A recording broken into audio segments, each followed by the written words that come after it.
at the residence of the spiritual master has to go begging from door to door and bring everything back to the spiritual master.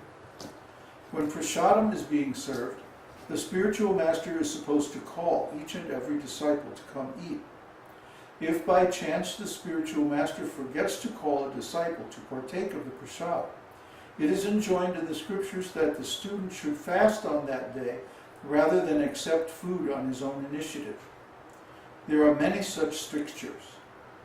Sometimes also Krishna went to the forest to collect dry wood for fuel.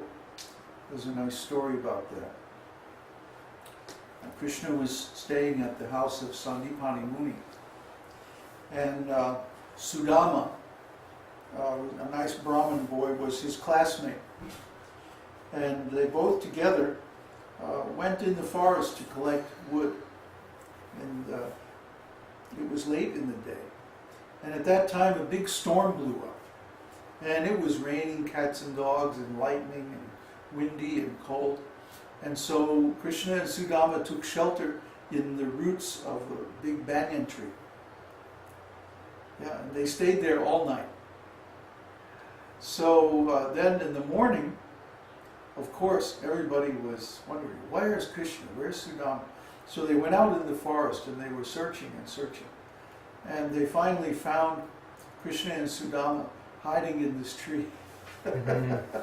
So at that time, Sandipani Muni became very pleased with Krishna, and he offered him this benediction that, oh, you've taken so much trouble just to serve your spiritual master, and because of this you will never have any impediment in life. You see? In other words, if we take on difficulties, and we take on problems, and we take on austerities and suffering for the service of our spiritual master, then later on in life we will experience removal of all impediments.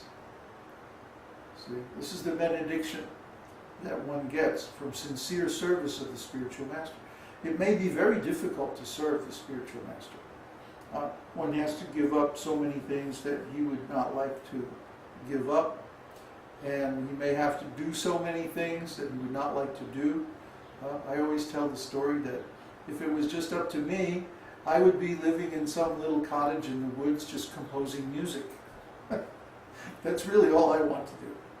But because my spiritual master Srila Prabhupada engaged me in this preaching service, and he gave me specific instructions at the time of his leaving his body, so I have to do that. I have to do that. Because I'm doing that, not out of any personal desire to gain anything material, but just out of a desire to please my spiritual master. And because of that, all impediments are being removed. Everything is coming by Krishna's grace. It's not that we are doing it. We can't take any credit. We're simply the servant. You know, if you take a job, for example, then you're in a position of a servant to the person who's paying your salary. So if you're doing some business, let's say, and you're working at your job, and you know, you do something wonderful, you invent some new product or something like that. Do you think that you're going to get the credit? No. No, the credit goes to the president or the CEO or the, you know, or your boss. Isn't it true? Yeah, we've seen it so many times. That because you're in a position of servant, then the credit for your work goes to the company that's paying your salary. The work belongs to them, the results belong to them, and also the credit. So similarly, if we're serving our spiritual master, like I'm serving Srila Prabhupada, I don't take any credit. Even if something very good happens, some nice result happens, that is Krishna. Krishna is doing all that by his grace, by the blessings of Srila Prabhupada, by his desire. Krishna is doing so many things. But if something bad happens or things don't work out, then this is our failure. This is our mistake. That's the mood. We always think like that. And because we think like that, we take responsibility for the work being done, but we don't take the credit. That's the mood of a servant. In that mood, one can be very forbearing, because he is taking on the trouble not on his own account, but on the account of the master. Just like Krishna and Sandipani Muni. He was serving his master, and because of that, he took so much trouble to collect the firewood and got caught in the storm and all this thing. But he didn't mind, because he was working in the service of his spiritual master. You would think it might be the opposite, that if I was trying to work for my own personal enjoyment, then I would be willing to take on so much difficulty. But actually we see that the people who create the greatest things and do the best service for the whole humanity are people who are working for a higher cause. They're serving something greater than themselves.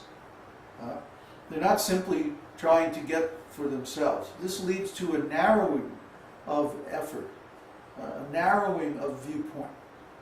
The person becomes more greedy and more miserly by trying to serve themselves. But when they serve some greater cause, they can often give up everything, even give up their life voluntarily for that. Because in that service, they experience a greater happiness than in the mere service of their own self. And this is the case in spiritual service especially. We get so much happiness from serving Krishna that sometimes it's almost impossible to speak. You just have to try this and see. But these are the rules or the principles of higher psychology. See, the ordinary psychology assumes that a human being is just a polished animal, and he's working for his own sense pleasure, and he's greedy and selfish and deceptive, and he will even deceive himself. The psychiatrist always has the assumption that the patient is deceiving him and deceiving himself also. That's why the psychiatrist uses so many tricks like dreams and like that to uncover the real motivation. Basically the real motivation is always assumed to be animal life, sense gratification. This is mundane psychology. The transcendental psychology is very wonderful, because in transcendental psychology we study how these wonderful qualities like forbearance and service attitude and transcendental bliss, how these things develop. See, so we're giving all these secrets. You should be taking notes. Number 25 is forgiving. A person who can tolerate all kinds of offenses from the opposite party is known to be forgiving. Lord Krishna's forgiving quality is described in the Shishupala Vadha. That's a section in the Mahabharata. In connection with his forbidding the killing of Shishupal. King Shishupal was a monarch of the Chedi kingdom, and although he happened to be a cousin of Krishna, he was always envious of him. Whenever they would meet, Shishupal would try to insult Krishna and call him ill names as much as possible. In the area of the Rajasuya sacrifice of Maharaj Yudhishthira, when Shishupal began to call Lord Krishna ill names, Krishna did not care and remained silent. Some of the people at the arena were prepared to kill Shishupal, but Krishna restricted them. He was so forgiving. It is said that when there is a thundering sound in the clouds, the mighty lion immediately replies with a thundering roar. But the lion doesn't care when all the foolish jackals begin to make their less important sounds. This is interesting because Krishna had promised Shishupal's mother that he would forgive 100 offenses of her son. this insulting business of Shishupal began when he was very young. The first time it happened, then Shishupala's mother approached Krishna and said, "Please don't mind the insults of my son." And Krishna promised that I will tolerate 100 offenses from Shishupal. So he did. And over the years, Shishupal offended Krishna again and again and again, insulted Krishna again and again and again. And so, of course, even though he actually ran out of chances at the Rajasuya sacrifice, Krishna did not want to make the sacrifice inauspicious. So he